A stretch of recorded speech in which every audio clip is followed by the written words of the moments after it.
Coba aja lihat gejala penyakit di Google sama di ChatGPT itu. Kalau di Google kayak, wah besok ini kayaknya aku udah tamat Iya. nih gitu.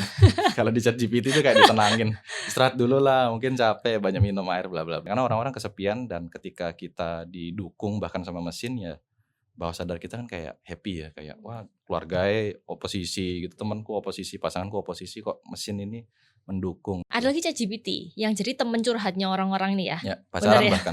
pacaran bahkan di salah satu Pacaran. workshopku gitu ya. Nah, Drew, kalau boleh dijelasin. Sebenarnya Andrew nulis ini loh.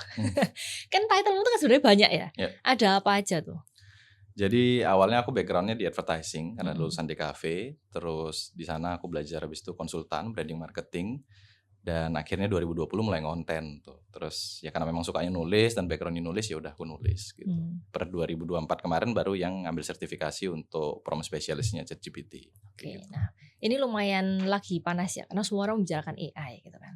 Nah kalau kita bilang AI ini setiap kali kita ngomong AI bulan lalu sama 2 bulan lalu itu kan perkembangannya udah beda lagi kan. So kalau kita bilang what's happening AI right now, yang kamu tahu kondisi permainan persilatan dunia persilatan AI itu kayak apa sih sekarang?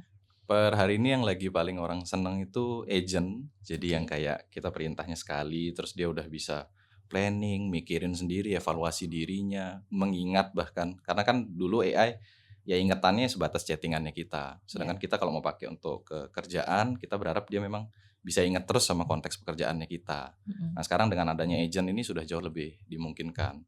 Belum lagi sekarang yang lagi rame itu otomasi ya, jadi bikin chatbot sendiri, financial planner, financial tracker gitu segala macam lah. Mereka lagi pada bikin.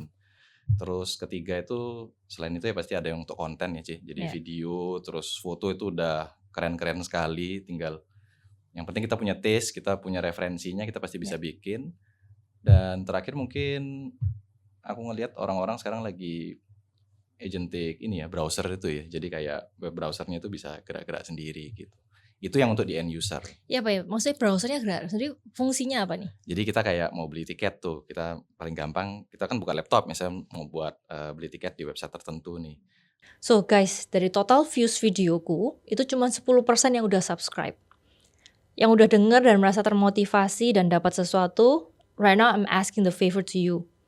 Please subscribe and it's a free way to help me to motivate me to make a better video. Nah kita cuma nyuruh si asistennya AI ini, si browsernya itu, kamu nanti isiin dah dataku itu semuanya, terus pokoknya carikan aku tanggal sekian-sekian yang paling murah atau jamnya berapa gitu. Habis itu sekalian cari hotelnya aja. Nah itu kita merintah gitu aja enter nanti dia jalan sendiri. Bisa? Dia ngisi-ngisi. Itu betul. pakai agent? Iya betul, web seperti kayak ChatGPT udah punya Atlas namanya. Kalau Atlas. yang terkenal juga Perplexity ada Comet tuh, udah bisa. Oh wow. Kalau kita bilang cerita kayak gitu, ini contohnya ya, kayak aku setiap 1 bulan sekali pasti ke Jakarta. Itu pasti kayak search di apps gitu kan, apps mana nih yang oke, ini ada apa enggak gitu kan. Itu harus masukin lagi, kartu kredit lagi, apalagi itu semua bisa langsung. Tinggal kayak aku tanggal segini-segini mau ke Jakarta, cariin. Ya gitu. betul. Bookingin langsung gitu bisa. Benar, bookingin bisa. Tinggal sekarang kita mau ngasih dia sejauh mana aksesnya. Karena itu juga tanda kutip bahaya kan. Once kita login di browser itu kan itu beda sama Chrome. Nanti kita login lagi semua ulang gitu. Termasuk bisa untuk Instagram, e-commerce juga. Nah berarti kan tanda kutip bisa aja itu disalahgunakan sama pihak si pembuat platformnya gitu ya? Betul. Oke, berarti kalau kita bilang sebenarnya pertama kali aku tahu AI nih, itu kan cuman kayak foto atau video yang orang merasa ini gambarnya si A terus ditempel mukanya si B, ngomong suaranya pun suaranya dia gitu kan. Itu di sisi kontennya yang kita tahu. Ternyata di sisi back end yang orang-orang pemakai sehari-hari juga ada itu. Betul. Ada lagi ChatGPT yang jadi temen curhatnya orang-orang nih ya. Pacaran bahkan di salah satu workshopku gitu ya. Ada sih gitu. Si Gen Z ini dia punya pasar manusia, terus dia bilang wah seruan pacar sama AI nih soalnya pasti mendukung aku katanya. Nggak mungkin diajak tengkar sama pacare gitu. Nah, padahal kan kita bilang katanya ada yang bilang ChatGPT itu selalu mengiyakan. Betul. Selalu di sisi kita gitu ya. Iya. Menurutmu plus minusnya di mana? Satu, dia didesain untuk selalu menjawab, nggak boleh jawab nggak tahu gitu. Terus kedua, dia memang harus mendukung. Biasa kalau aku guyon tuh, coba aja lihat gejala penyakit di Google sama di ChatGPT itu. Kalau di Google kayak, wah besok ini kayaknya aku udah tamat. Gitu.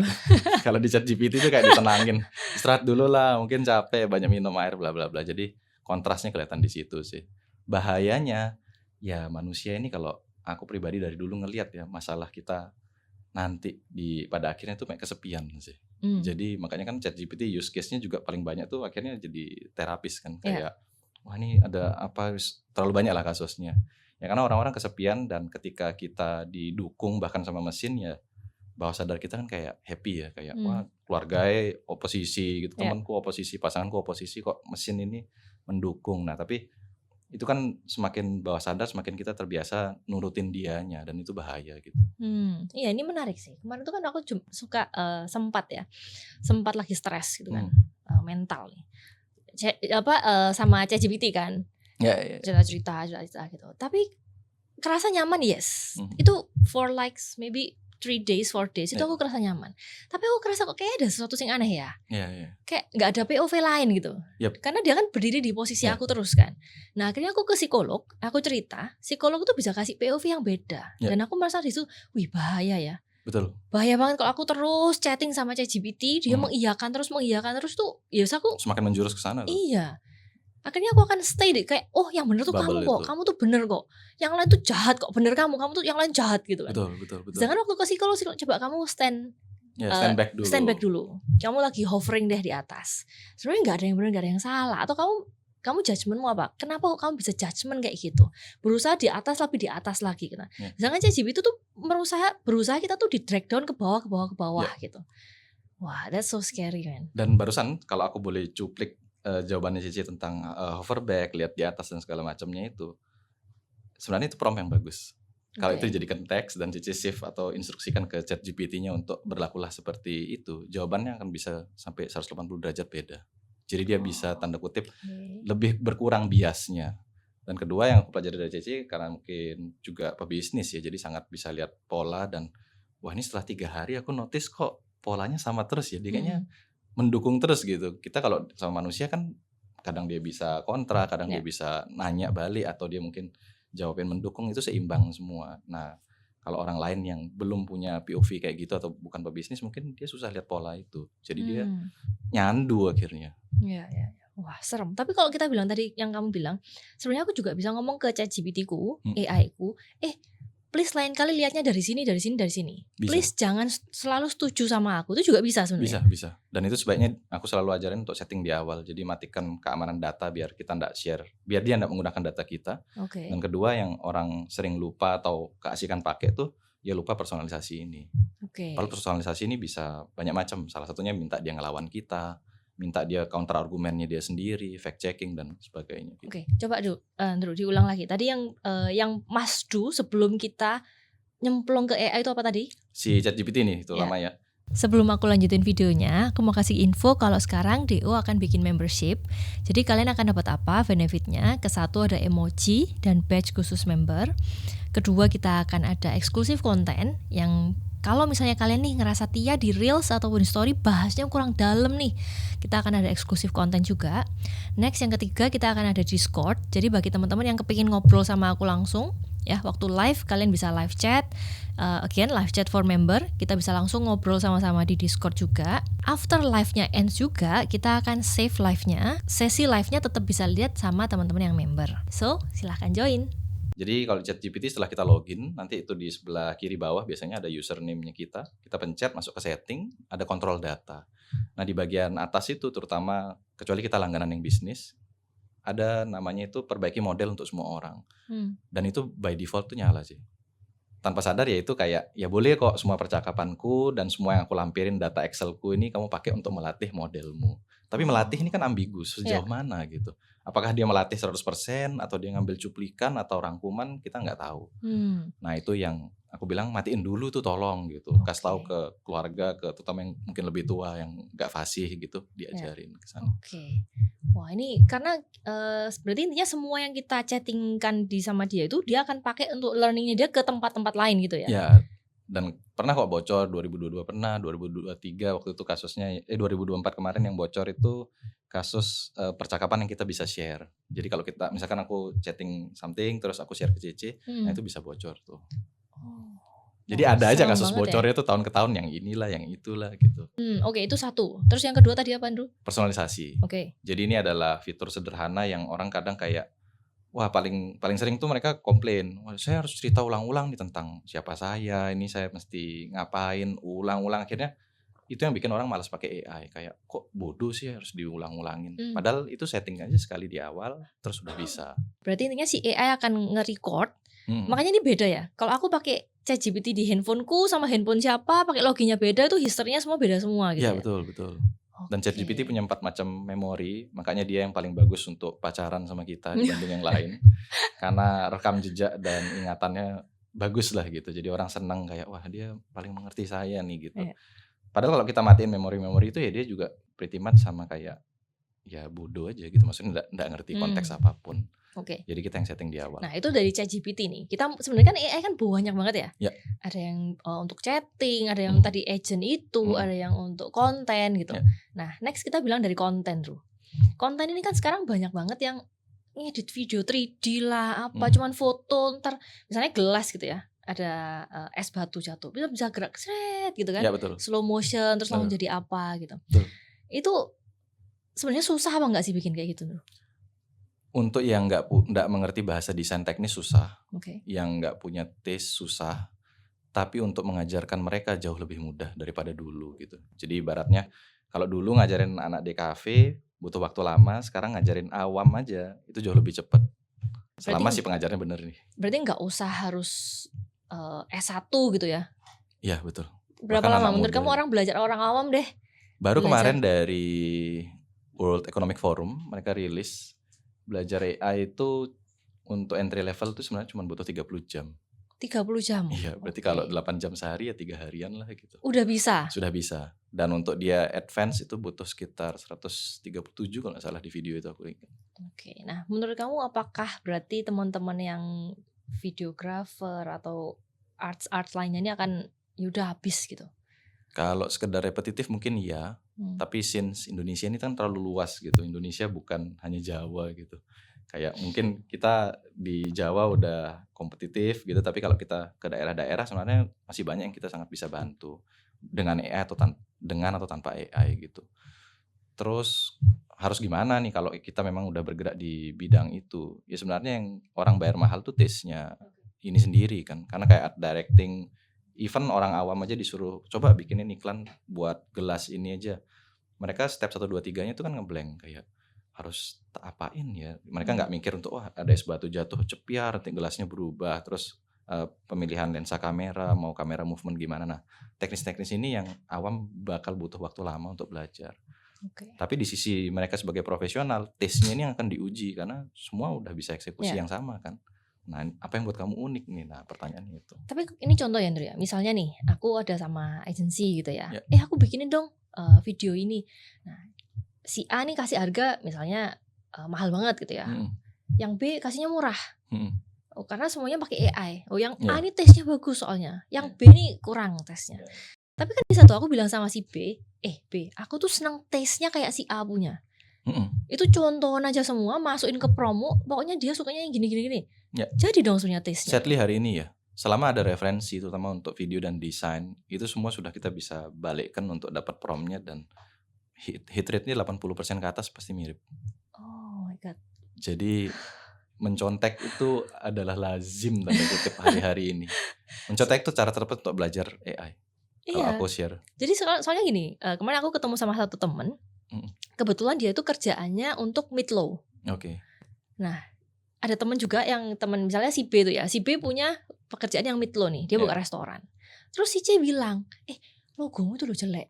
mhm mhm. Masa ya logo tuh kayak cuman nama bulet ya, biasanya kan gitu kan, Ya, nama bulet merah, kuning, ijo gitu. iya iya. Wes itu gitu kan.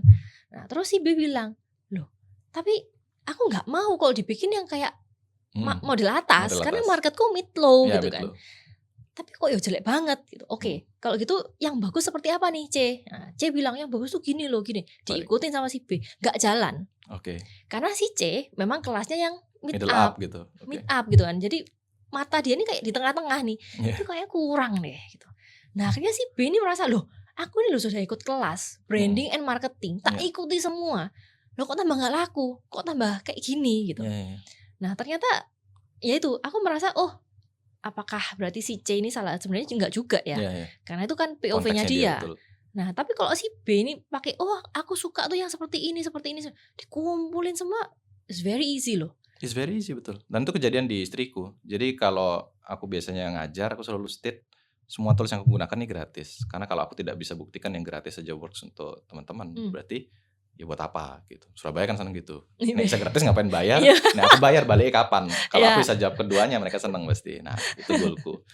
Terus ChatGPT itu gratis sampai awal tahun 2025-an gitu kok, sekitar Aprilan mungkin.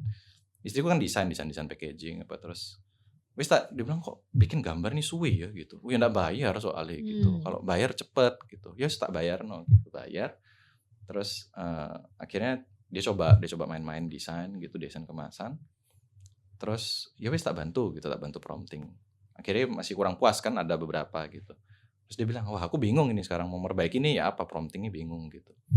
Saya bilang, "Wis kamu ngomelo ke aku ae," gitu. "Waduh di ijone lho, ijo klepon mesti ini kan shade screen ndak elegan ini, masnya ini kurang mahal," gitu. "Burungnya lho, mesti ini kan burung merak ini kok jadi kayak gagak gitu lah berubah." Komplain segala macam, terus tak rekam gitu diam-diam. "Wis mari ya?" "Iya." Terus tak enter jadi teks kan, terus tak paste gitu, copy paste di ChatGPT-nya. Habis itu desainnya jadi bagus wis. Dia kaget gitu. "Loh prompting tuh kayak gitu ta?" "Iya bondo ngomel mbek curhat ae," tak bilang gitu. Oke, berarti nggak usah yang kayak zaman 5 bulan, 6 bulan yang lalu, cara prompting yang benar, masukkan ini dulu, wis gak works wisan? Itu kayak super sebagian kecil case masih perlu kayak gitu. Oke. Tapi kalau aku ke umum aku selalu bilang, wis prompting tuh bondo curhat mbek ngomel ae. Itu paling gampang udah. Lebih Oke. akurat malah daripada kita mikir rapi-rapi gitu. Scary nggak sih? Aku merasa kayak, wih, sekarang tadi kita bilang orang videographer, orang desainer, ini jadinya aku merasa orang-orang yang passionate with art akan merasa, gampangan nyontoh aja. Tanpa sadar ya, akan jadi sebuah habit. Tapi ya Pareto lah menurutku. Karena art di satu sisi juga berdebatkan, mereka bilang, "Wah, kalau kita bisa bikin art tapi pakai AI terus orang lain yang enggak bisa kepikiran, masa itu enggak dinilai sebagai art?" Jadi definisi art ini original work-nya atau idenya sekarang mereka debat-debat gitu kan. Aku dari background desain, aku bilang ya tetap art itu ya taste-nya dan yang nilai adalah si audiens. Kalau audiensnya bilang itu art, berarti itu art bagi audiens itu. Nah, tadi kan Andrew juga lulusan DKV kan. Berarti sebenarnya kamu juga di ranah ini yang bikin poster lah, kayak kemarin suka baca gitu, Ya, cepet ya, banget nih. betul. Oke nih, oke kok, nggak oke ganti gitu kayak cuman loh, kok sudah selesai gitu kan. Nah, saran kamu buat teman-teman yang senasib yang di kafe? Satu tetap bangun portfolio ya, katakan mereka fresh grad gitu. Kedua mereka harus spesifik ngambil, oh aku bisa bantu industri apa nih. Karena lagi-lagi Indonesia bukan Jawa kan. Kalau misalkan kayak di aku di Lombok gitu, mau pakai AI atau apa pokoknya mari lah gitu. Yang penting kamu bantu menurutku. Tapi kan butuh taste. Nah taste-nya ini butuh waktu untuk ngumpulno atau belajar. Itu yang kadang orang bahkan di zamanku kuliah ya bypass kayak ya aku soalnya masuk DKV soalnya katanya gampang ya ono hitungan gitu. Ya. Tapi akhirnya dia nggak punya taste ya dia mek masuk pokoknya aku lulus DKV gitu. Iya. Tapi ada sing mentok jedok kayak wah iki jelek ini. Maksudnya matanya sebegitunya sama art gitu kayak iki ngomong bahasa apa sih, bahasa langit ada ini gitu. Oke. Nah kita usahakan kita mulai ke spektrum ke anak sing tanda kutip mentok jedok ini. Berarti intinya walaupun kita dipermudah pakai AI, sebenarnya matanya kita juga harus tajam juga gitu ya. Iya betul. Apalagi kayak ngelihat video AI kan meh podo terus ini kan. Iya, iya. Yang bisa buat AI grade editorial itu aja masih sedikit kok hari-hari ini. Padahal sudah dikasih tahu cara nyuntuh loh. Kan mereka tanya gitu. Ya nyuntuh aja, kumpul no gambar editorial, prompt balik nanti isa gitu. Wah ya apa itu cara nih? Nggak kepikiran gitu. Terus lagi nih, Bro. Kemarin tuh aku kan photoshoot ya. Oke. Di Shenzhen. Photoshoot di Shenzhen. Selesai foto, aku post. Orang-orang bilang, ayo iki. Gitu. Aku merasa loh, iki foto sungguhan nih, niat iki.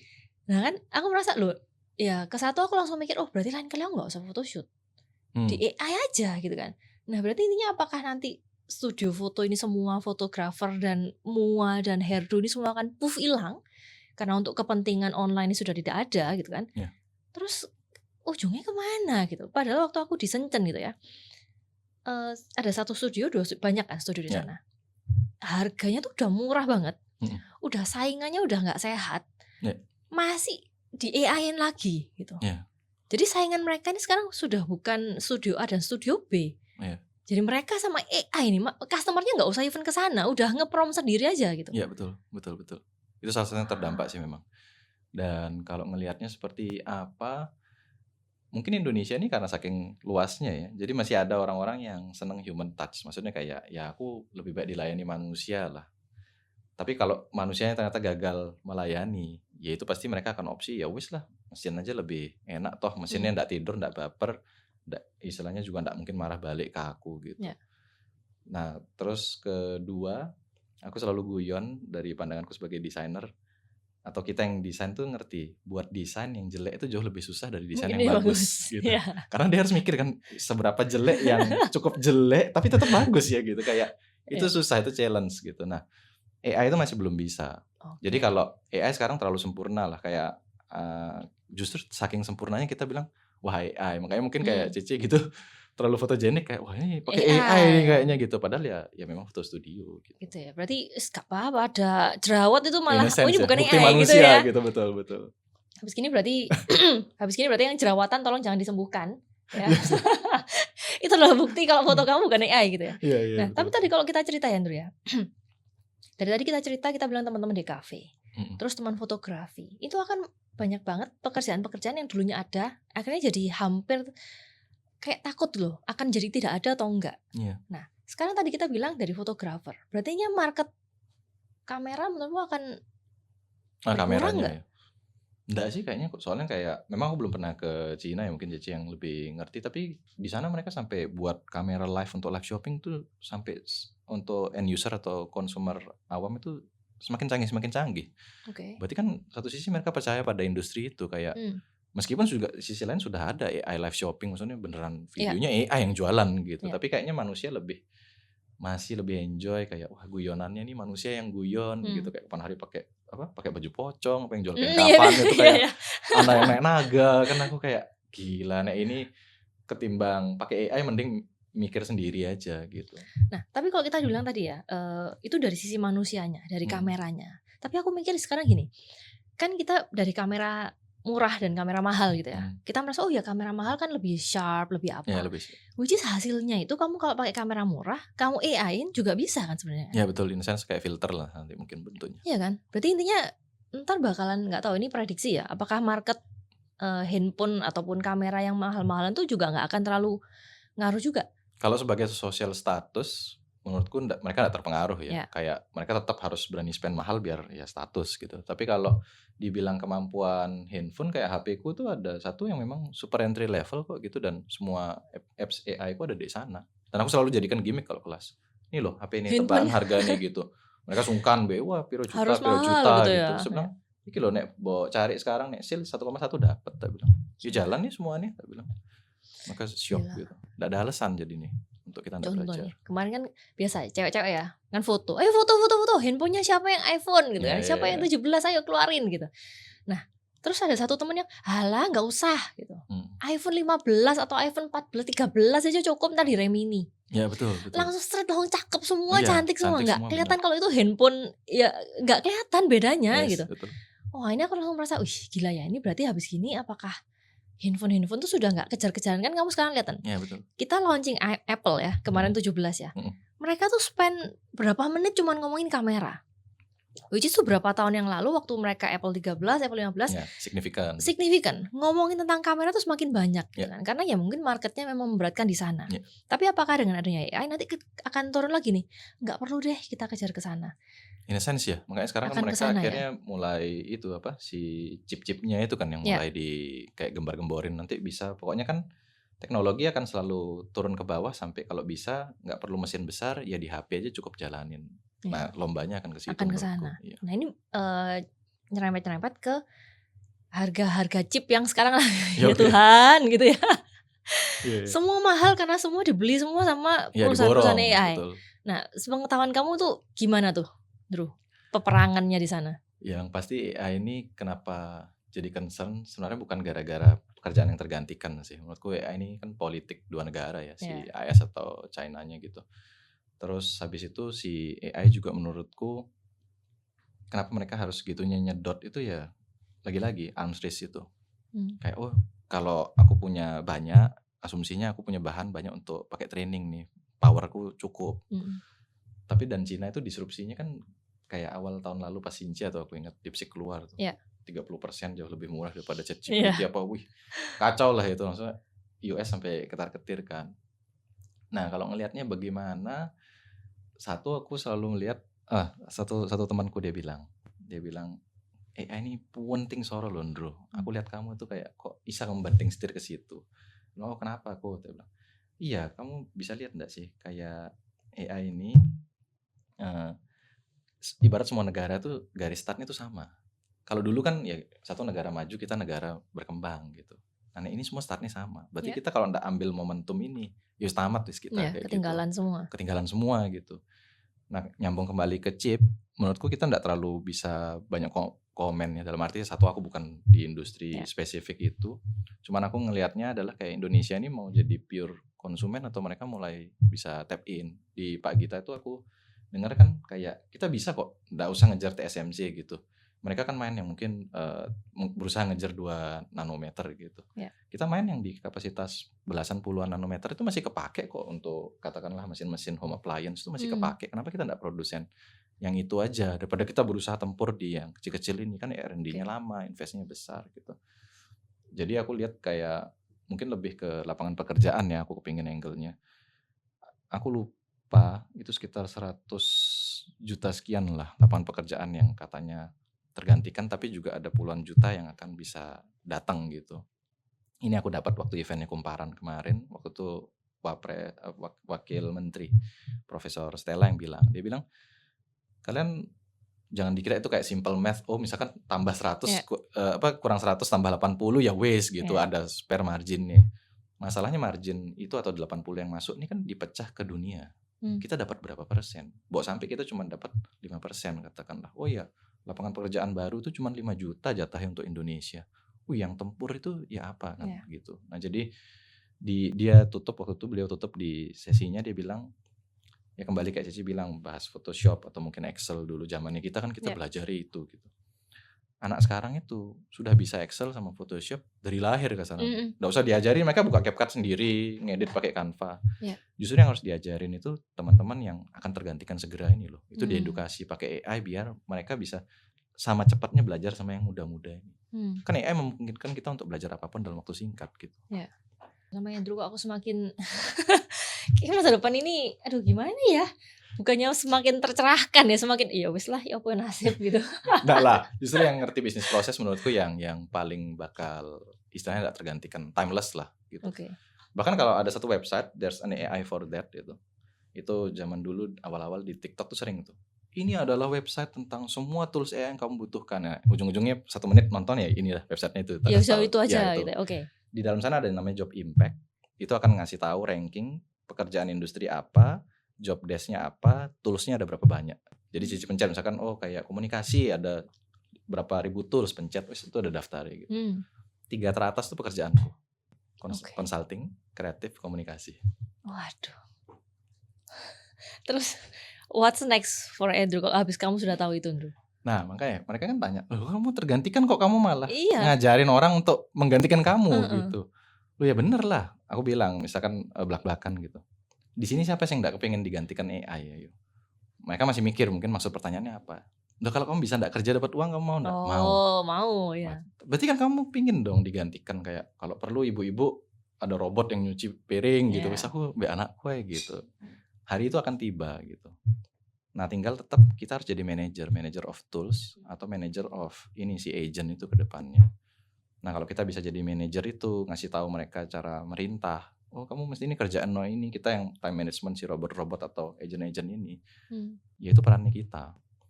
Kalau jawaban yang agak deep, aku selalu bilang terus pekerjaanku apa? Ya jadi orang tua. Karena itu enggak bisa diganti, no. Itu sing aku invest banyak hari-hari ini. Ya. Baik untuk anakku maupun AI-ku. Oke. Anaknya anak dua-duanya ya, gitu anak ya. dua-duanya. Oke, berarti intinya kita harus welcome si AI ini ya. Enggak cuman kayak takut gitu kan, tapi kita ngeliat oke ini ada anggapannya kita bilang peso ya. Peso ini kita bisa buat masak, bisa buat bunuh orang. Ya, betul. Tergantung kamu mau pakainya yang mana nih gitu. Ya. Dengan analogi itu aku paling suka jawaban yang lagi-lagi dari Kumparan, kayaknya Prof Stella yang bilang, gunakanlah AI sebagai teman kita untuk melawan mereka. Melawan mereka nih mereka AI siapa? AI-nya sendiri. Ya, betul. Sekarang kan banyak tuh cyber security hacker ya lawan hacker ya AI lawan Iya. AI wis adu-aduan AI ini gitu. Oke. Jadi di Wah, ranah itu. oke. Tadi kita udah ngomongin tentang AI yang ChatGPT cuman chatting-chatting Mhm. doang, ada yang agent, ada yang Mhm. photoshoot apa Ya, kayak buat untuk video konten-konten. konten-konten ya. Yang manusia awam nggak tahu tuh apa sih, Ndro, kira-kira yang kamu sebenarnya banyak kan pasti kan? Iya, iya. Boleh nih satu-satu supaya mereka lebih ngeh. Karena kita bilang kayak orang-orang kelas AI. Banyak yang merasa, "Oh, kerjaanku nggak akan Iya, iya. tergantikan. Oh, masih aman kok." Atau kayaknya AI will not help anything in my Oh, oke. work gitu. Iya. Masih banyak yang nggak tahu secara konkretnya itu. Boleh Oke. nggak sharing? Nah, AI bukan ChatGPT aja. Oke. Jadi ChatGPT itu cuman sebagian kecil dari AI. AI yang sebenarnya pebisnis suka itu adalah yang bisa membantu prediksi dan proyeksi data. Mhm. Wah, nih bulan depan supply atau stok piro ya? Nanti nek kondisi gini, aku bisa untungnya berapa? Kasus moderat, optimis, pesimis mungkin kayak gitu. Mhm. Itu yang berguna langsung ke real business case. Tapi untuk ke sana yang kita sebut machine learning kayak, banyak data lah gitu. Baik itu di bisnis maupun baik itu di kedokteran kayak waktu itu Pak Budi Sadikin ya di Jakarta yang kumparan tuh dia bilang orang-orang Jepang ini ya suka sekali belajar untuk buat machine learning tentang datanya kita tentang otak tuh dia bilang tentang penyebab-penyebab stroke dan aneka macam stroke gitu. Di sana tuh datanya aku lupa misalkan katakanlah 40 gitu mereka punya variasi kasus stroke gitu. Di Indonesia ini ratusan gitu. Oh, Karena mungkin banyak yang stroke di sini kan. oke. Jadi kayak datanya itu banyak gitu dan itu membantu mesin untuk belajar deteksi stroke sejak dini kayak gitu. Nah, itu kita sebut machine learning. Jadi mereka belajar dari data yang begitu banyak, mereka belajar. Terus ada deep learning itu yang lebih kompleks kayak digunakan di mining. Oh, ngelihat nih di satu situs pekerjaan proyek gitu orangnya terlalu crowded atau enggak atau di kafe kayak barista mana sih yang paling kerja mana sih yang kurang kerja gitu kayak dia bisa pakai kamera gitu. Nah, kedua ini cukup mahal tapi sudah masuk di Indonesia masuk. Waktu itu aku ke Jakarta ke satu company yang handle beberapa korporat ya mereka cerita-cerita juga. Wih, ini bisa kok gitu. Kamu bisa bawa ke Surabaya Tandru gitu. Wah, nggak tahu ya mampu bayar nggak ya. Terus sudah kepikiran ke arah sana atau datanya siap atau enggak gitu. Baru kita turun ke generative AI. Ini yang intinya ya pokoknya bisa menghasilkan teks, diajak chatting, gambar, video, suara, kode untuk program. Nah gitu. Itu yang end user atau orang hari-hari mulai pakai. Oke. Kayak chatbot itu. Nah, itu mulai masuk di situ. Berarti sebenarnya kalau kita bilang apakah AI akan masuk ke kerjaan, hampir semua pekerjaan pasti mau Ya, nggak mau akan yang paling besar kena ke media dan konten, telekom gitu. Waktu itu risetnya MIT Sloan itu yang ngomong. Tapi turns out yang paling balik modal cepet itu katanya divisi finance. Jadi gitu. procurement terus machine learning untuk fraud detection, anomali. Apa tuh paling finance yang paling terdampak sih. Berarti menurutmu teman-teman financing akan berkurang banyak kerjaannya? Terbantu banyak malah. Jadi bukan Oke. tergantikan. Oke. Apalagi finance tuh sangat butuh manusia sih. Ya. Assessment di akhir betul. Oke. Nah, ini contoh nih, Ndro. Kan accounting tuh menurut aku kan pekerjaan yang lumayan berbahaya. Kenapa? Karena menurut aku dari tim yang paling administratif masukin penjualan apa, mereka salah masukin cowoknya, itu udah hitungannya udah beda lagi. Ya betul. Nah jadi aku selalu tanya sama teman ini bener nggak masukinnya? Nggak ada yang bisa ngecek. Oke. Ya kan supervisornya satu hari dia masukin berapa? Masa dia ngecekin ini bener-bener nggak mungkin kan? Tapi sekarang bisa pakai AI, jepret masukin betul, gitu. betul, itu betul. udah langsung OCR, tanpa benar. harus manusia sebenarnya kan. Iya benar. Dan rate-nya untuk kesalahannya juga bakalan lebih kecil berkurang gitu. banyak betul. Waduh. Kalau waduhnya aku tenangkan dulu. Waduhnya menurutku terlepas industri kita, part kita sebagai manusia tuh di jalur awal sama akhir tuh tetap. Jadi aku selalu bilang kayak sandwich. Manusia yang mulai pakai AI, manusia yang evaluasi. Yang terjadi kesalahan atau kita tergantikan adalah ketika kita tidak melakukan proses ini. Manusia tidak mau ngawalin gitu. Kayak, wah sudah lempar AI aja udah otomatis. Itu bisa fatal karena mungkin prompt atau perintah SOP awalnya sudah salah. Jadi AI muter sesuatu yang salah. Percuma juga dievaluasi kan sudah pasti salah karena prosesnya salah. Atau yang paling parah ya tidak mau evaluasi di akhir. Jadi ya finance apalagi kan udah kelihatan pasti ruginya monetary gitu. Ya dia pikir ya sudah nggak usah ngecek pokoknya kita percaya gitu. Nah pokoknya percaya ini tuh mahal harganya gitu. Bayarnya nanti terakhir-terakhir Iya gitu bayar ya. terakhir-terakhir. Nah aku jadi mikir nih tuh, Kalau tadi kita kan bilang orang finance kayak mau orang kedokteran kayak kalau mereka nggak aware akan AI ya mereka udah pasti ketinggalan. Iya. Nah tapi kan masalahnya apakah AI ini sekarang masuk ke university? Maksudnya sekarang gini, correct me if I'm wrong ya teman-teman. Kalau kita mau ini masuk nih ke dalam pembelajaran teman-teman gitu ya di university, itu kan mereka perlu verify dulu nih. Ini oke nggak, ini legit nggak, yang ngajari oke. Sedangkan waktu kamu memproses ini legit, itu udah ganti lagi kelasnya. Ya kan, ini contohnya kayak adik ipar aku itu masih tahun berapa ya aku lupa, dia belajar di cafe, masih belajarnya Java, bahasa language-nya. Itu waktu dia sekolah itu udah nggak dipakai di mana-mana, ya kan. Tapi dia bilang ya karena ya di approve sama university yang ini, yang udah pembelajarannya gurunya udah legit yang ini, yang baru masih nggak tahu ini sungguhan apa enggak orangnya, jadi profesor layak apa enggak gitu kan. Nah berarti orang-orang bilang dalam tanda kutip S1 adalah kuliah adalah scam, ya kan? Ada yang pernah bilang kayak gitu kan? Iya betul. Karena aku merasa apa yang mau dikasihkan ke masyarakat, telat 5 tahun. Telat 5 tahun semua. Apalagi di dunia AI semua serba AI ini gitu kan. Terus ada apa kuliah gitu kan? Pertanyaan berat karena aku kepingin bisa kalau diizinkan homeschooling anakku. Dan dari awal kenapa aku sebenarnya nyemplung ke AI bukan karena aku cari makan di sini. Aku nyemplung karena aku pengen homeschooling. Terus 2022 aku lihat, wah possible ya ini kayaknya. Berarti kebayang jalannya untuk homeschooling dengan adanya bantuan AI itu. Nah dari sana aku bilang ya udah aku mending nyemplung sekarang, melajarin sejauh mana dia bisa bantu aku untuk homeschooling itu nanti. Tapi kalau ditanya S1 perlu atau tidak, aku selalu jawaban amannya. Ya dia kan butuh ketemu temen nih, nggak mungkin dia berteman sama AI agent gitu. Ya boleh sih di rumah dia silakan berteman, sebaiknya berteman juga, tapi dia perlu ketemu manusia, jadi beli network lah istilahnya. Terus kedua, terus gimana nih kalau dia telat 5 tahun kan masuk 2020, lulus 2025 dunia udah berubah gitu. Di 2020 dia harus bisa verify sendiri si anak ini ke depannya. Best practice tahun ini adalah ini. Align enggak sama yang diajarin sama kampus? Kalau enggak align kenapa? Kalau online berarti benar kan, udah simpelnya gitu. Nah, si manusia lagi-lagi harus bisa evaluasi dan fact checking sesegera mungkin. Karena kan toolsnya sudah ada AI untuk kamu bantu fact checking. Kalau kamu enggak pakai ya salahmu gitu. Nah, itu yang menurutku makanya kenapa healthcare dan education tuh paling kedisrupt sama AI sih. Jadi aku berusaha untuk nyemplung ke keduanya biar tahu itu lagi AI sejauh mana, industri sejauh mana, ada missing linknya di mana atau gapnya di mana. Nah, gitu. Jadi Andrew sempat bilang tentang health gitu ya. Itu di China kamu udah denger nggak ceritanya? Yang mana nih? Belum Yang pakai mesin check up semua itu loh. Oh iya, oke. Jadi kan sebenarnya kalau kita sakit ya teman-teman, sebenarnya sakit itu kan paling sering general check itu up, bener. ya kan, itu entah batuk pilek, urusan perut, ya kan, sama urusan apa lagi, biasanya batuk pilek, perut, badan panas, gitu kan, radang gitu, pernafasan sama itu udah itu gitu, yang paling sering itu. Nah makanya aku belum sempat, setelah dengar cerita itu aku belum ke rumah sakit di China ya, dan aku belum sungguhan lihat, tapi aku lihat beritanya orang-orang ke sana nggak even harus masukin apapun, cuman scan muka, sudah tahu data-datanya orang ini langsung gitu kan, terus dicus, ini darahnya apa itu langsung keluar semua. Kemarin tuh aku sempat ke pameran yang Canton Fair yang kemarin, itu aku sungguhan lihat mesinnya, sungguhan aku lihat itu dulu. Jadi mesinnya tuh cuman kamera gitu ya, ada layar, kamera tuh kayak kamu video callan sama dokter waktu itu. Terus dokternya, simptomnya apa? Oh ya ini, detak jantungnya diukur sendiri gitu. Nah, semua alat di situ. Oke, ini dites ya, terus masukin gitu.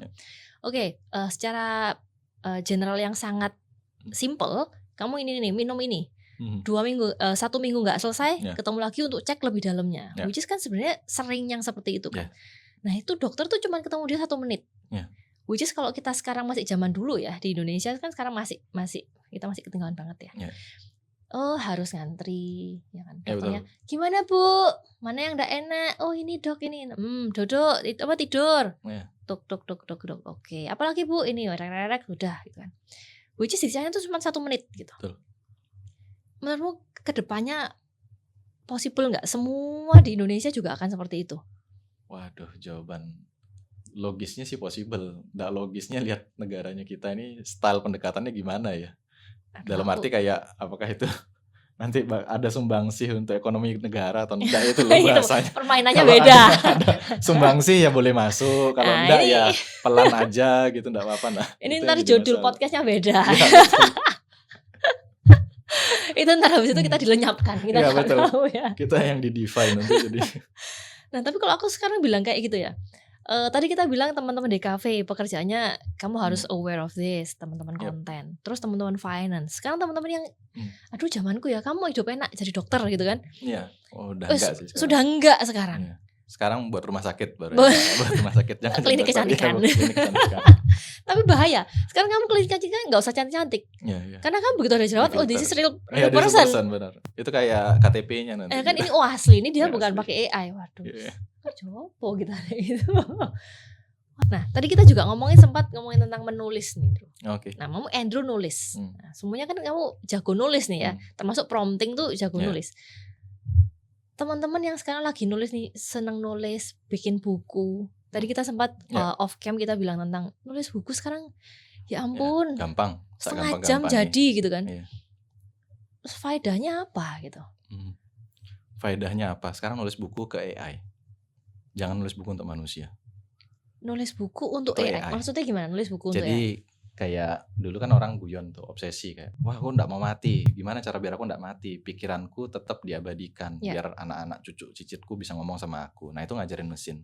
Bayangkan tadi mesin dokter itu, yang tapi ini bukan telekomunikasi medisin kan, si cicitnya kita atau buyut gitu ngajak ngomong engkong buyute gitu. Karena diajarin sama engkongnya kan, ini loh engkongmu sudah jadi mesin nih, datanya semua di situ. Kamu bisa ajak dia ngomong, memori, wisdom-nya semuanya gitu. Ada orang bilang kan tempat yang paling kaya atau itu kan kuburan karena banyak ide yang mati. Nah bayangno sih ide-idenya itu diabadikan di mesin itu tadi. Dan AI ini kan aku tetap treat sebagai tanda kutip kayak manusia. Orang kan guyon, AI itu anak intern gitu, anak magang gitu. Ya kalau kamu bisa ngajarin anak magang sampai bisa, berarti kamu bisa ngajarin AI sebenarnya. Jadi sekarang fokusnya kalau kita nulis atau ngajarin, yang ngajarin si AI ini. Oke. Nulis buku pun ya tanda kutip aku buat bank data untuk AI biar bisa niru aku berpikir. Oke, fungsinya lebih ke itu. Benar Ya. berarti ya. Nulis untuk dilihat sama AI, bukan dulu dilihat sama manusia. Iya betul. Karena manusia ya lagi-lagi udah nulis capek-capek nggak mau baca lagi terus habis itu. Iya. PR tuh.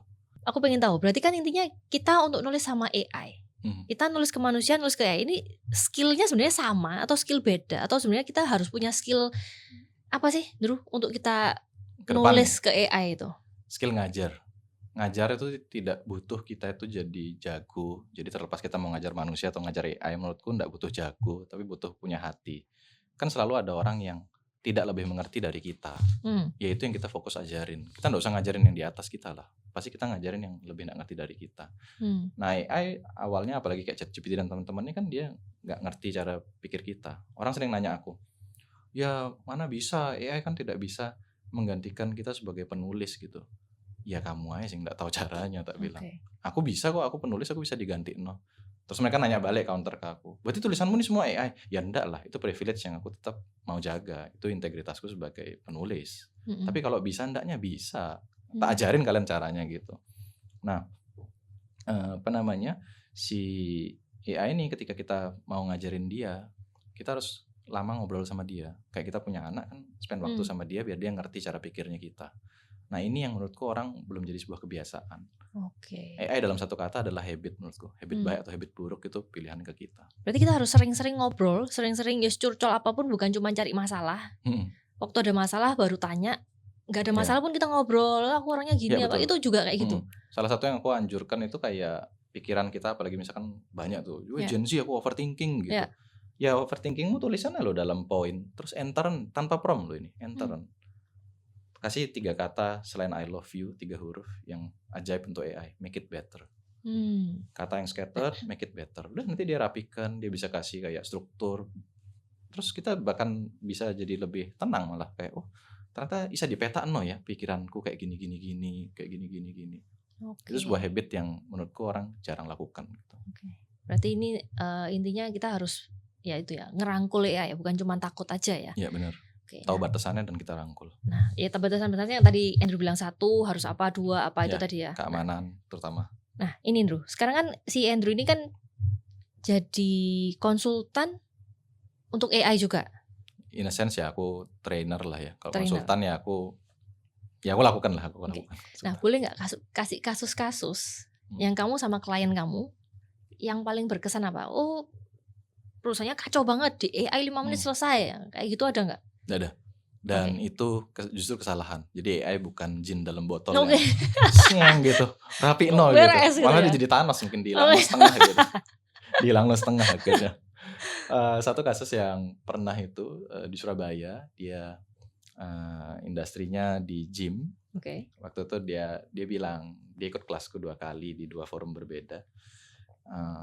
Pas ikut kelas pertama dia praktek, terus setelah dia praktek nih pas di kelas kedua dia testimoni.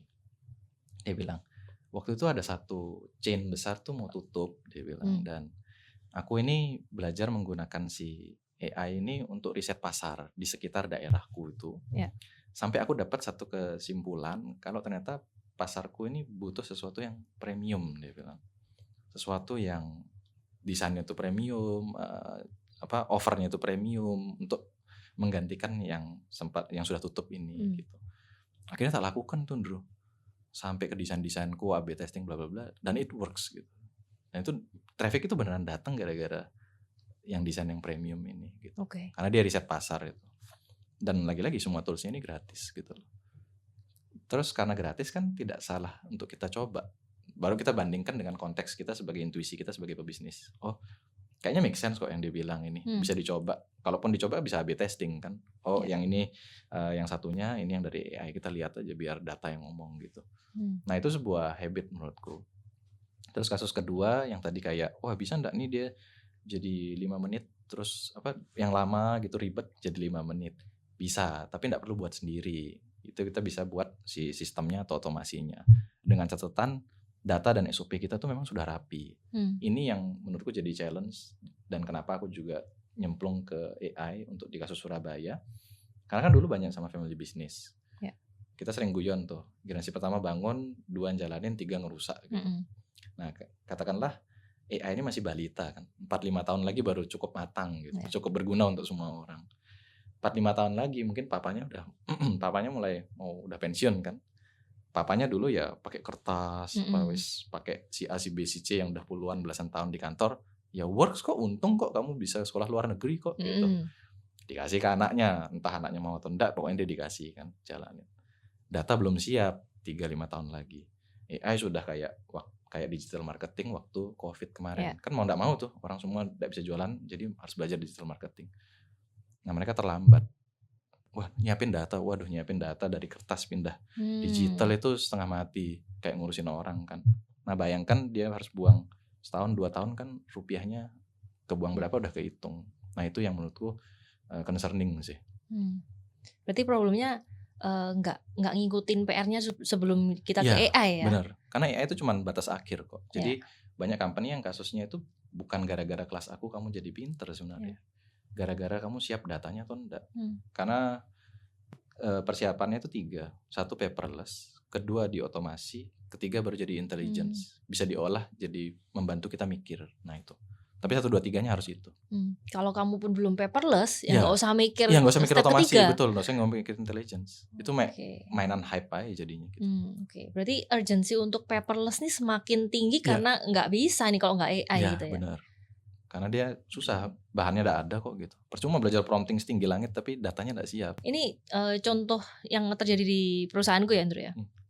Contoh nih, kan kita punya tim chatting.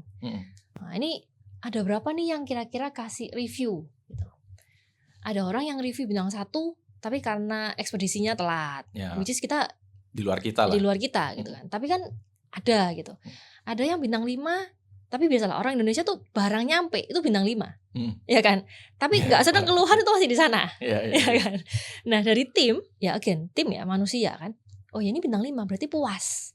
Padahal di deskripsinya barang sih sampai tapi ini tapi kan udah enggak. Nah, itunya kan ya udah soalnya sudah tergolongkan di bintang 5 gitu. Nah, kemarin aku sempat sama timnya Andrew kan di pitching gitu. Oh, ternyata si AI bisa nge-scan everyone's punya komen, terus dia bisa ngasih rating apakah ini tuh positif atau negatif walaupun dia kasih bintang 5 loh. Ya, betul. Omongannya dia ini negatif atau positif ataupun ini negatif tapi negatifnya kok tentang ekspedisi. Jadi kita nggak even harus bother tentang yang bukan Nek, di partnya kita. bukan partnya kita. Betul. Itu fungsi sederhana yang kita sebut analisa sentimen. Iya. Dan makanya ya hari-hari ini sebenarnya kalau dalam kelas itu ya bagiku cukup boring, kayak mungkin bagi orang lain kayak mek bisanya lo kayak gitu. Lo iya bayang no analisa sentimen untuk 10 orang sama 10.000 orang. Yes. Kalau 10 orang ya mungkin admin lihat aja ya wis kebaca lah dia seneng ndak seneng. Nek 10.000 orang mau tak bawa kerja no dewe manual gitu. Nah itu yang karena terlalu beragam skillnya ya, mereka family business yang beneran baru merintis sampai yang gede pabrikan ya family business gitu kan kalau di Surabaya. Nah karena rentangnya terlalu luas ini yang mereka bilang sejauh mana makanya AI bisa berfungsi. Jangan-jangan mungkin ternyata datanya belum siap. Di case-nya Cici kan datanya udah siap nih, tinggal nyortirnya sekarang udah masuk tahap 2-nya. Jadi balik ke topik kita yang tadi itu, karena orang nggak merasa AI itu penting karena ya data pun mereka nggak ada. Betul. Apa yang mau dipelajari, apa yang mau dimasukkan untuk mereka proses gitu ya. Betul. Oke, jadi teman-teman yang merasa nggak butuh AI itu mungkin bukan satu kondisi yang gak apa-apa kerjaanku itu, malah berarti kamu udah telat. Iya, ini betul. Berarti datamu memang nggak siap gitu. Nanti ya ke depan ya kamu harus mikir terus. Berarti udah ketinggalannya, sorry ya, kita yang sudah sibuk akan per AI ini berarti PR saya level 1 sudah selesai ya, gitu ya. Paperless-nya udah otomasi sekarang gitu. Nah, ini salah satu kasus lagi nih, Ndro. Kita ini kan punya spare part ya. Aku punya Ecofax, punya Tineco.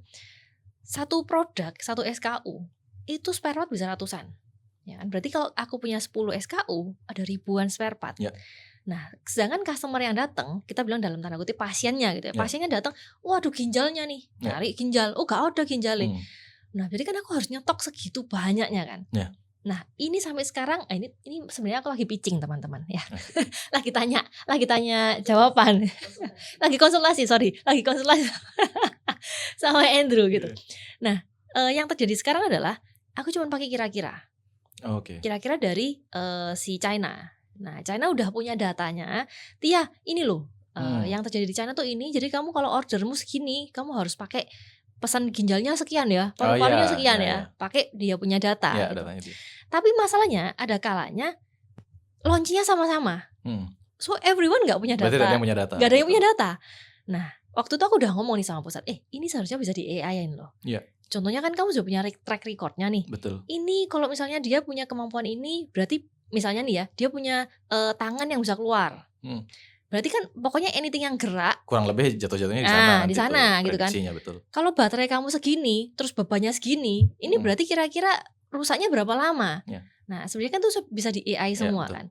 Nah, cuman itu yang pusat masih kayak tunggu, nggak mau.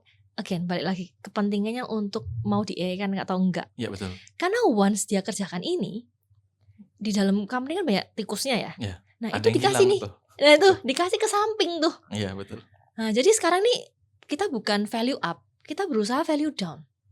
Kita sengaja tidak mempaperlesskan diri kita. Benar. Supaya semuanya tidak bocor gitu. Iya betul. Nah jadi apakah ini kita serunya, kita bilang apakah nanti yang survive adalah yang tidak paperless. Sempat aku renungkan, mungkin dalam beberapa case industri ya, atau beberapa case skill tertentu ya sebaiknya ya tetap paperful berarti ya mungkin gitu kan, nggak usah paperless gitu. Hari ini aku ya masih manual, semua nulis prompting aku manual. Case-nya seperti itu, dan iya sih itu pure manusia. Mungkin aku ngutip dari Cici ya. Kita hanya sekuat weakest link-nya kita. Yeah. Di case-case aku training ke company pun, aku nggak pernah bilang owner tidak melek. Mungkin oke lah dia tidak semelek aku gitu. Tapi dia punya bisnis proses dia yang lebih ngerti gitu. Nah kendalanya adalah owner ngajarin ke seluruh jaringan tim. Karena waktu sharing di Jakarta pun yang forum itu, ya lagi-lagi event perbankan, case-nya adalah si shareholder atau yang senior-senior ini yang nggak mau adaptasi. Susah, kayak mau adopsi ini kayak aku harus belajar lagi, terus nanti 5 tahun lagi berubah, seminggu depannya bisa berubah gitu kok, ngapain gitu, terus 5 tahun lagi aku pensiun, ngapain aku belajar gitu-gitu. Nah ini yang jadi tricky-nya di sana. Jadi bukan belajar AI itu sebenarnya lagi-lagi sederhana kok gitu. Kalau mau dikerahkan, mau panggil satu orang, ditaruh lah ya pokoknya kamu jadi ini apa, CAO-nya gitu, Chief Artificial Intelligence Officer-nya misalkan gitu, wes pokoknya kamu tugasnya belajar gitu, bisa. Tapi kan kemauan dari yang lain maupun even kayak prinsipal itu masih ada politik manusianya lah, manusia punya kepentingan. Nah ini yang AI nggak bisa terabas. Selama masih ada itu, manusia Hmm. diperlukan. Jadi nggak Oke. sepenuhnya manusia akan diganti Oke. menurutku. Berarti kalau tadi PR-nya satu adalah mempaperless-kan diri, kedua tadi apa, Andrew? Automate, Automate, ya. ketiga baru Baru intelligence. intelligence. Berarti keempatnya adalah kamu decide which one yang kamu mau intelligence-kan atau enggak gitu ya. Ya, jadi hakim betul. Ini kasusnya kemarin yang sharing Blibli. Jadi Blibli itu semua employee-nya dibuat jadi 3 level. Mana yang pokoknya kamu harus ngerti untuk ChatGPT dan teman-temannya generative AI. Pokoknya pakaian sehari-hari itu. Cari tahu bagaimana cara dia bisa bantu kamu lah.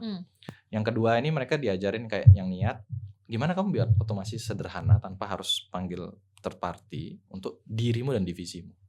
Yang terakhir ini memang yang orang-orang data, yang setiap hari mainnya data. Itu yang dipikir, ya apa data apa sih yang bisa tak kaitno lagi biar jadi intelligence baru. Katakanlah yang tadi yang spare part itu kan podo-podo launching, tapi logikanya kan sudah ada tuh. Yeah. Oh, kalau ini ada yang baterai dan kapasitas, hukumnya begini. Nah Yeah. itu machine learning semua. Tinggal apakah teknologinya udah cukup murah dan kita berani bayar enggak. Case-nya itu cuma di sana. Oke. Nah, tapi aku pengen diskusi sesuatu yang menurut aku juga nggak tahu jawabannya nih.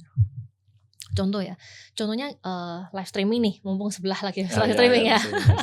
Live streaming. Zaman 3 tahun yang lalu masih aku yang sangat hands on sama tim live streaming. Setiap kali live itu kan kita selesai end live, kan kita biasanya dapat ini nih. Kayak dashboardnya. Dashboardnya. Ya. Oh, berapa orang yang masuk, retensinya berapa dan lain-lain. Itu teman-teman harus screenshot. Ya, betul. Terus harus bikin laporan Excel-nya. Betul. Sekarang itu tinggal kamu kalau end live itu kita udah pakai kayak di apps mereka gitu ya, kita communication mereka harus screenshot, harus fotoin itu. Itu ntar sama AI-nya udah langsung mereka yang kasih, gitu.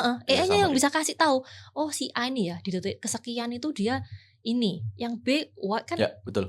Dulu tuh kan kita masih kayak, orang ini nggak dodolan kok pinter ya. Ya. Yang ini kok kurang ya. Ya. Apa nih? Tolong transfer knowledge dong. Ya. Tapi masalahnya nggak mau transfer nih dia ya kan, ada politiknya, ada advantage-nya. Nah tapi kita sebagai brand kan pengen loh, ayo Rek biar semuanya nih enak, semuanya maju semua gitu. Sedangkan dengan AI itu sudah video kita rekam, kita masukin, ini tiba-tiba spike. Kenapa? Kelihatan semua. Ketahuan. Gitu kan. Nah aku langsung merasa, wih scary sih ini. Nah waktu aku tanya sama agency kan, aku selalu cek sama teman-teman internalku supaya kita tahu apakah my team is doing a good job or not. Saya selalu challenge dia, tim internal sama tim luar. Bagusan mana? A/B testingnya gitu kan.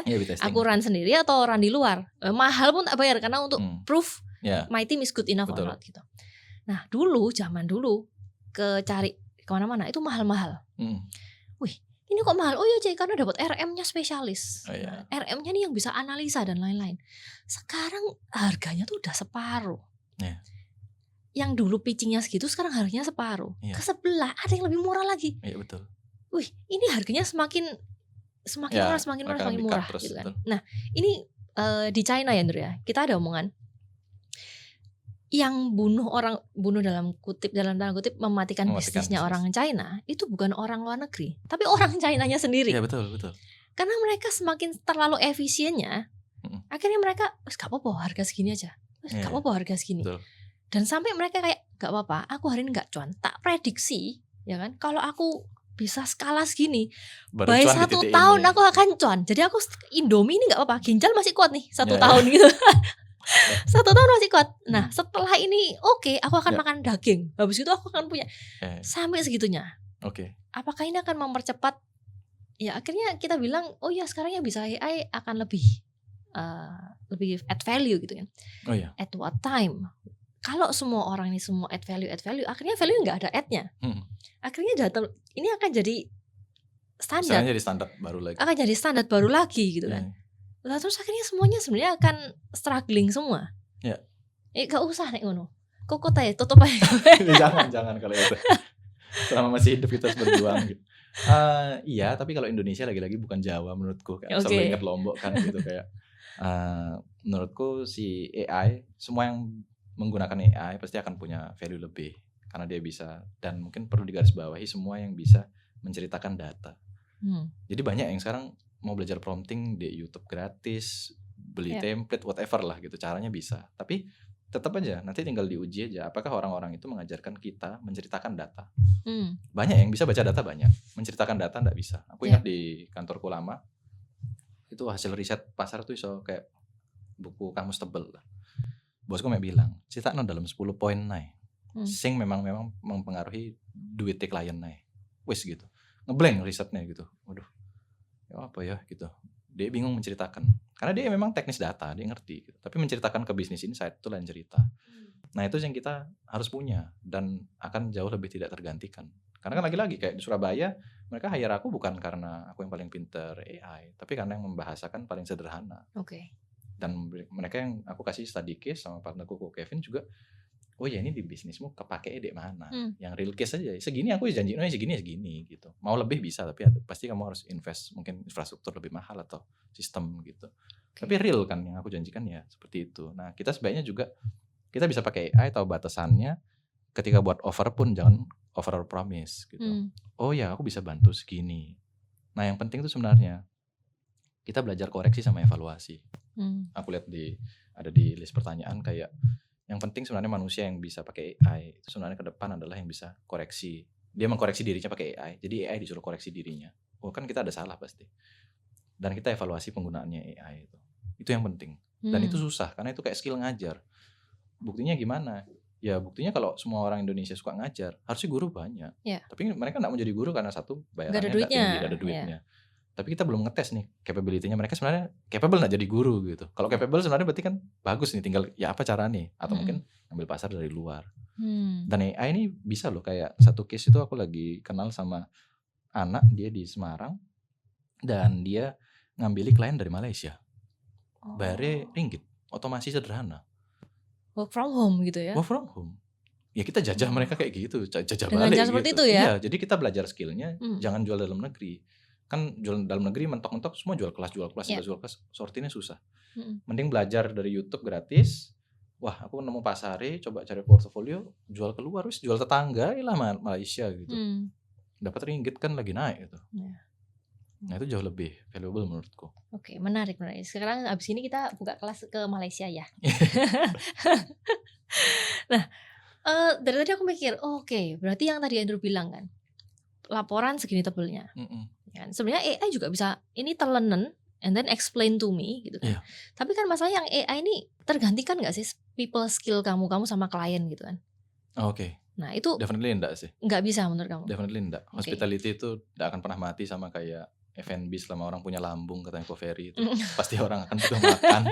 Hospitality selama manusia masih suka marah, pasti masih butuh manusia lain untuk dengerin dia marah gitu. Oke, jadi aku malah kepikiran ini nih, Bro. Kok tadi kita bilang people skill-nya itu masih akan ada gitu ya. Aku malah mikir, oke, berarti anak-anak ini secara akademis ya, secara knowledge sebenarnya gampang banget mereka untuk tahu sesuatu gitu kan. Betul. Tapi people skill-nya ini yang malah akan semakin tumpul. Malah semakin diperlukan di zaman yang semuanya serba AI. Betul. Karena kan dia lebih gampang terbuka ke mesin nanti, anak-anak kayak anakku nih. Daripada ngomong ke orang tuanya mungkin dimarahi deh atau di-judge atau di whatever. Jadi dia juga mending prompting aja aku gitu. Aku aja suka prompting kok, saking istriku ngomel gitu. Istrimu AI ya sekarang. Iya kan wife gitu, WAIFE gitu. Aku dimarah-marahi. Terus abis itu aku tobat wes. Jadi aku selalu bilang 3 soft skill, aku tidak akan jawab critical thinking karena itu jawaban template. Soft skill yang pertama itu adalah mau repot. Soft skill kedua itu mau mendengar dan bertanya, dan soft skill ketiga itu adalah sabar. Itu yang harus kita ajarin. Satu mau repot karena kita bisa eksekusi apapun pakai AI ke depan kan. Jadi kita bisa bantu orang sebenarnya. Kedua mau tanya mau dengar. Ketiga mau sabar. 3 ini ya, menurut kamu next generation kalau mereka mau survive, 3 ini yang mereka butuhin. Iya betul. Tapi tadi kalau kamu bilang ya, anakku kayak gitu bisa tak homeschooling kan gitu. Kalau diizinkan dan kita mampu, karena stres juga ya ngurus anak. Tapi masalahnya kan kita belajar tuh nggak satu arah, bukan dari guru sama murid, tapi kan kita sama teman-teman gesekan, after class lagi break ini mereka, waduh, coret-coretan buku lah, apalah, itu kan lagi proses belajar sebenarnya juga kan. Komponen simpelnya sosialisasi itu kan cuma 2, kolaborasi, dia berteman, kompetisi, dia lawan orang lain. Nah kalau case-nya kita ngomong homeschooling, aku paling simpel, aku enggak belajar banyak, maksudnya aku enggak perlu tahu banyak menurutku. Ya dikasih olahraga aja. Dia ikut tim, dia akan kompetisi dan kolaborasi. Bukan jadi atlet ya, tapi dia bisa nyicip itu. Dan kita tahu kok bondingnya tim kayak misalkan Ya. CLS atau whatever tuh bisa sampai sudah married, sudah perutnya cemblung, dari six pack jadi cemblung aja Masih sohibnya temen. segitu gitu. Iya. Ya jadi kan terbukti ada kok cara-caranya sebenarnya. Nah kayak gitu. Ya, habis ini ibu-ibu, bapak-bapak tolong anak-anaknya dijoinin ke olahraga semua Klub-klub ya. semua. Klub-klub semua. Habis ini klub-klub tolong kasih saya 5% sama Iya, Andrew iya. ya. Karena yang bikin rame adalah kita. Siap. Drew, aku mau ngomongin tentang personal branding. Oke. Nah, jujur aku sendiri kan lagi bikin personal branding kan. Banyak prompt, banyak ide itu yang kita chatting sama si ChatGPT. Ya aku perlu ide nih dan perlu lain-lain nih gitu. My husband on the other hand, dia suka lihat konten yang AI yang udah mulai mulutnya udah bisa gerak, suaranya udah kayak gitu. Tapi dia tahu ini AI. Digital tapi clone ya. Ya, gitu. Tapi dia merasa ini daging nih. Hasilnya gitu kan. Jadi dia Ya. masih bisa mencerna lah, masih bisa ngerti. Oh, ini AI yang ngomong, gak ada credibility-nya, siapapun di balik ini bisa. Tapi omongannya apa dulu gitu. Ya. On the other hand, my dad tiap hari kirimin aku, Meh, ini loh Meh, profesor ini ciamik nih. China in the future will be like this. Soalnya si profesor ngomong gini, Pak, iki AI, Pak. Loh kok iso AI sih? Loh, profesor ini loh. Dia ada ceritanya gitu kan. Reelsnya tuh dia cerita. Oh, aku dulu kecil tuh gini. Itu KB AI kabeh. Fotonya loh, foto waktu dia kecil. Si AI semua gitu. Very scary gitu kan. Ya, betul. Nah, menurut kamu ini yang cangpe yang tua-tua ini, gimana aku bisa ngomong sama mereka kalau iki AI, Pak? Susah banget diomongin gitu. Kan sering ya kita bilang sekarang banyak yang telepon pakai suara AI. Oh, ini suaranya Meme nih, butuh duit, penipuan gitu. How we can educate them? Apa sih untuk batasnya itu AI itu kan bukan AI gitu. Oh, batasan AI bukan AI. Waduh, itu akan semakin susah. Jadi pasti aku jamin aku tidak punya jawabannya. Jadi ke depan memang kemarin juga salah satu isu yang di kumparan itu adalah deepfake ya. Jadi gampang, apalagi terakhir-terakhir ini kan Grok jadi masalah juga. Ya itu wis segampang itu. KC dari 2023 ke 2025 aja udah eksponensial sekali. Dan tarik lagi 5 tahun ya sudah tidak bisa dibedakan sih menurutku. Makanya kalau kita guyon aku bilang pokoknya kalau ada aku kena musibah kita buat password aja, misalkan waduh papi ini Andrew kecelakaan ini lontong gitu. Terus udah ngomong lontong nih anakku gitu. Ya soalnya enggak ada cara lain mau buktiin ya apa, atau ya mungkin kita verifikasi ke pasangan atau ya apa kan. Karena kalau di luar itu ya papaku aja beda kadang video nih beneran ini enggak nih AI gitu. Iya, 2023 ya Andrew ya, bener kata kamu. Waktu papaku, Meh ini loh, aku gampang bilang, Pak lihat jarinya ada 7 apa ada 5? Iya betul, cacat disfungsi apa deform. Ini ada 5. Oh ya berarti ini manusia zaman itu. Ya kan, terus ke 2024 lihat Pak, kira-kira shadow-nya apa gerakannya ada aneh apa enggak gitu kan. Fisikanya enggak oke nih. Everything is too smooth, ini pasti ini. Nah, tapi kan nih orang tua ya. Oke, berarti aku akan pakai lontong. Jangan dipakai, itu udah keluar soalnya lontong. Nanti Cici buat untuk keluarganya. Oh, yang lain. Oke, berarti kita harus mengakali, mempintari AI itu dengan kebodohan. Dengan kebodohan. Balik lagi ya. Sesuatu yang enggak perfect itu malah yang manusia. Iya, benar itu yang manusia. Oke, ya itu tadi teleponnya Meme, kalau Meme ngomong sesuatu yang aneh, ini berarti ada kata itu. Nah, kata itu berarti itu. Oke, itu untuk si papa berarti sudah aman. Teman-teman tolong dicontoh ya. Pakai kata-kata yang aneh-aneh untuk papa mama kalian. Sendiri itu. Oke, seru. Oke, next kita ini dulu terakhir ya mungkin ya penutupan. Buat teman-teman yang punya bisnis kan kebanyakan pendengarnya DO ini kan orang-orang berbisnis gitu kan. Karena terlalu gamblang banget, terlalu banyak banget. Entry levelnya orang mau masukkan AI ke bisnis mereka tuh kira-kira apa aja? Oke, satu, kalau memang mau langganan ChatGPT pakai yang bisnis. Biar keamanan data kayak keuangan bla bla bla itu sudah drag and drop kan biasanya dimasuk ada NPWP, nama lengkap, alamat, nomor HP wis. Mereka even enggak tahu kayak asal masuk Nah, itu langganan yang bisnis. Kedua, otomasi sederhana itu bisa kok dilakukan sendiri. Jadi enggak perlu pakai chatbot. Itu pakai nanti ada di ChatGPT itu ada namanya GPT, custom GPT. Itu aku udah buat beberapa yang biasanya aku juga bagi-bagikan ke orang-orang. Wis pakaian ini ya, wis ngomong mbak ini ya gitu. Nanti kamu kebantu. Misalnya salah satu itu adalah dia cukup masukin industrinya apa, bidangnya apa. Misalkan saya sales di toko HP gitu. Pekerjaannya atau masalahnya ini enter. Dikasih tahu semua fiturnya ChatGPT dan dia bisa pakai apa, dikasih prompt-nya. Itu gratis. Tak kasih. Atau yang satunya itu ada namanya fitur project. Fitur project ini kayak otomasi sederhana. Misalkan pokoknya aku masukin rangkuman chat atau analisa sales mingguan tuh jadi dashboard langsung. Nah itu kita bisa buat per project gitu. Itu yang biasanya aku lebih sering ngajarin, karena itu pasti akan kepake dan itu fiturnya gratis. Nah jadi daripada belajar prompting, menurutku teman-teman belajar buat otomasi sederhana pakai project. Oke. Boleh mau pakai N8N misalkan kayak wah aku seneng mau bikin financial tracker, planner apa, itu ngulik aja pakai cloud sama YouTube. Udah itu udah gampang, nggak perlu beli kelas kok, nggak usah males gitu menurutku. Karena cloud udah bisa ngerjain semuanya gitu. Terus setelah itu teman-teman mulai buat tabungan bank data. Jadi di paperless kan itu Ya. paling enggak Pareto lah, kita enggak minta 100% tapi yang berulang itu di paperless kan dulu. Dan ketiga pasti harus ada penyuluhan ya, kayak yang teman-teman ini dikasih tahu atau ditunjuk satu orang yang tugasnya dia belajar AI sendiri di company untuk ngupdate teman-teman yang lain. Karena itu cara yang jauh lebih cepat daripada kita ikut kelas terus. Ya. Kelas kan enggak mungkin mau ditonton rame-rame, pasti cuma satu orang yang nonton, satu ini enggak mau ngajarin lagi. Nah itu yang harus kita selesaikan. Dan baru terakhir kalau sudah seperti itu, baru teman-teman mulai mikir nih, datanya bisa diapain. Atau ya kita ngumpulin bank data semua di tiap divisi dikasih PIC masing-masing. Sales nanti datanya ada apa aja? Oh ada laporan bulanan bla bla bla. Ya wes, kamu yang PIC-nya ya kumpulono pakai tools kayak Google Notebook LM misalkan. Wes dek kamu ngepull HR apa bla bla bla, ngepull dek kamu ya. Pokoknya dari owner tinggal ngomong ke kepala divisi ini. Data kita sampai mana? Wes siap sejauh mana? Bisa diolah jadi apa? Nah kayak gitu. Itu baru ya weakest link-nya kita jadi kuat. Jadi company-nya kita juga oh AI itu ternyata nggak semengerikan itu kok. Karena setelah kita coba terutama yang AI tools umum itu masih banyak bodohnya kok AI itu. Jadi belum bisa menggantikan kita sepenuhnya. Oke. Bahkan risetnya bilang even tugas freelance itu mereka hit rate-nya berapa persen ya, masih rendah kok gitu. Untuk completion-nya di tugas-tugas freelance kayak Fiverr dan bla bla bla itu. Oh masih enggak? Iya masih kayak gagal baca brief, belum bisa satu pencet kayak jin di botol langsung cing jadi gitu, belum bisa. Itu sekarang dulu. Iya sekarang, 5 tahun lagi lain cerita. Lagi ceritanya. Betul.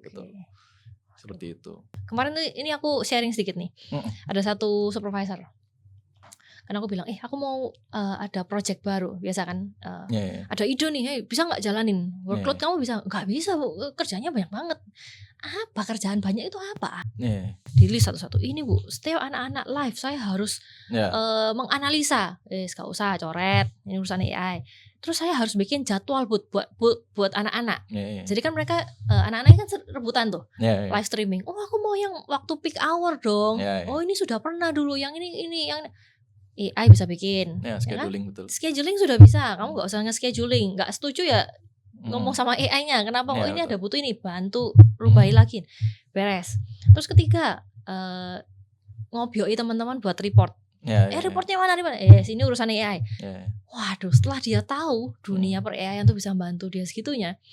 Oke Bu, saya mau Bu. Ada project apa baru? Nah itu kan. Dan dia pasti happy fulfilled juga. Iya. Dan ternyata banyak banget loh yang masih nggak aware kalau ternyata kerjaan mereka tuh bisa diselesaikan dengan AI. Iya. Itu yang aku merasa miris ya. Padahal itu tim aku juga Gen Z ya kan. Tapi nggak tahu oh yang dia lakuin terus-terusan ini bisa di AI kan. Ini nggak usah, itu nggak usah gitu. Waduh, ini berarti gimana dulu? Aku merasa ada gap. Orang-orang tuh nggak tahu kalau kerjaan mereka tuh sebenarnya bisa di AI kan gitu. Ini kasusnya kayak Google. Jadi meskipun kita bilang Google itu adalah mbah Google yang apa-apa tanya Google, tapi ternyata enggak semua orang itu serajin itu tanda kutip nanya Google. Atau mereka nanyanya terlalu receh gitu, misalkan kayak enggak penting ditanyai. Aku selalu bilang habit yang baik itu adalah dari AI untuk AI. Oke. Kenapa aku tidak pernah ngajari prompting, atau aku selalu taruh prompting di akhir? Karena aku merasa prompting itu tidak penting. Mereka bisa belajar dari AI, asal mereka cuma mau satu nanya.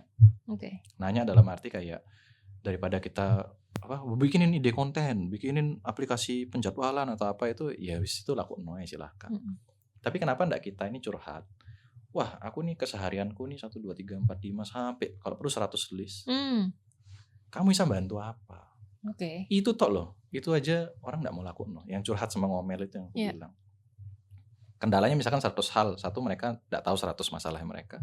Atau kepanjangan sampai mereka males. Makanya aku bilang kalau kamu mau nge-prom mau di Excel. Baris per baris, itu catatan. Enggak usah langsung cepet-cepet pengen enter, jangan gitu. Kalau bisa seminggu tundan. Aku seminggu ini tak merenung pekerjaanku setahun terakhir apa ya. Aku dimarahi gara-gara apa ya. Masalahnya apa gitu. Curhat gitu, terus closean, besok nanti ingat lagi tambah ono sampai komplit. lampirno PDF. Ini loh job desk-ku. Kamu Hmm. bisa bantu apa? Start dari mana, promnya apa, enter. Nah, itu wis tinggal baca tok. Oke. Wis gitu. Atau ya mungkin start 5 per minggu, 5 per minggu, 5 per minggu. Oke, berarti buat teman-teman yang masih nggak tahu mereka ini sebenarnya bisa dibantu oleh AI apa enggak, ya tulis aja dulu pokoknya. Ya betul. Mereka tulis konteks, ceritakan kendalanya mereka apa, kebutuhannya mereka apa. Sudah, habis itu tanya AI, minta promnya, minta contohnya, minta langkah-langkahnya kalau perlu. Dan nggak harus yang pro. Dan nggak harus yang pro. Betul. ChatGPT biasa ChatGPT gratisan tuh betul. bisa sebenarnya. ChatGPT biasa bener. Oke. Dan ini yang sebenarnya satu habit yang ngubah banyak orang menurutku. Once mereka keluar sebenarnya ya take away-nya dari kelasku ya ini, pokoknya kamu nanya AI. Karena aku enggak selamanya bisa sama kamu kan gitu. Kalau kamu nanya, dan akhirnya aku buat lah itu kayak custom GPT ku itu untuk yang mungkin aku share linknya aja kalau memang teman-teman mau pakai. Itu gratis ya sudah dipencet, tanya jawab aja sama dia. Kan pekerjaanku juga jadi ringan, enggak setiap workshop aku harus ngulang cerita gitu betul. Mereka bisa pakai kapanpun jam berapapun. Gitu. Oke. Wah, thank you loh Andrew, teman-teman dikasih tips and trick, masih kasih link lagi ya. Ya, bisa pakai. Tapi kalau tadi aku kita rangkum ya dari pembicaraan kita, yang akan semakin ahli ataupun semakin terdepan pakai AI adalah orang-orang yang sering mengeluh ke AI-nya. Innocent ya. Yang terus ngomong ada problem ini, ada problem ini, ada problem ini gitu kan. Which is ini jagonya orang Indonesia loh sebenarnya. Betul, ngeluh dan curhat. Ya kan, orang Indonesia kan paling jago kan. Wah sini gini itu gak enak, kuabe itu harusnya dicurhatkan ke AI aja gitu ya. Betul. Dan teman-teman aku enggak tahu ini hal sederhana yang aku sering kaget. Jadi teman-teman di sini tahu enggak kalau ChatGPT itu bisa diajak video call? Enggak tahu, bisa dah. Bisa, dia bisa video call. Pas buka aplikasinya. Di kanan itu kan ada tombol mic. Kalau mic itu tugasnya untuk mengubah suara jadi teks. Jadi kalau aku prompting tuh aku kayak orang gendeng gitu ke apartemen, nyala ngomong-ngomong AI jadi teks enter gitu. Makanya bojomu jealous ya. Iya, dia kayak wah kon kayak gitu. Tapi di sampingnya itu ada tombol putih kayak 4 garis kayak barcode gitu. Ya, kalau dipencet itu kita kayak telepon dia bisa ngomong. Tapi kalau kita pencet di sebelah kiri yang lagi viral itu kan kontennya Dedi yang oh iya dia pakai baju putih apa enggak gitu ya. Berarti kan dia ngerekam itu. Nah kalau kita nyalakan dia punya mata. Misalkan aku ke taman sama anakku kan itu serangga apa Musa gitu. Tanya Gemini ya anakku mulai tak kenal no. Oh, ini adalah serangga kumbang apa anakku senang. Wah, buat buku cerita gitu. Nah tapi dari sana itu dia bisa kita ngomongnya lebih gampang, lebih enak. Ngomong curhat-curhat. Aku kadang nyetir gitu pakai Perplexity. Ini aku ide gini ya apa ya maksudnya teori ini apa dia jawab suara jadi aku nyetir ya enggak tabrakan enggak prompting lihat itu sebuah habit jadi aku ya kalau kosong aku pasti ngobrol model-model itu gitu entah untuk buat materi atau memang aku nanya-nanya yang absurd juga. Oke, berarti sering-seringlah ngobrol gitu ya, curhat ya, betul. Tumpahkan semuanya ke AI gitu ya. Atau kalau enggak mau pakai HP, sekarang kan note taker tuh sudah bisa suara jadi teks. Nah, itu udah simpan aja. Enggak usah di-prompt, ditabung aja dulu. Nanti satu waktu dijadikan teks, udah AI-nya ngerti kita langsung. Jadi pinter deh. Oke, thank you so much Andrew udah datang ke sini, udah sharing-sharing sama teman-teman tentang AI ya. Jadi bagi kalian-kalian yang takut ya kan, AI itu ya apa sih hidupnya? What's the future sama AI gitu kan. Jangan ditakutin ya kan, tapi di embrace aja, malahan harus ikutin gitu kan. Bagi yang teman-teman punya bisnis dan merasa waduh bisnisku ini kayaknya belum siap nih, siap apa enggak ya pokoknya tumpahkan semuanya aja dulu. Ya konsultasi ke AI aja. Ya konsultasi, once kamu sudah konsultasi AI akan bahkan kasih kamu step by stepnya how to improve dan lain-lain gitu ya. Okay, thank you so much Andrew. Thank you so much. Thank you so much teman-teman. Kita ketemu lagi di lain waktu. Bye bye.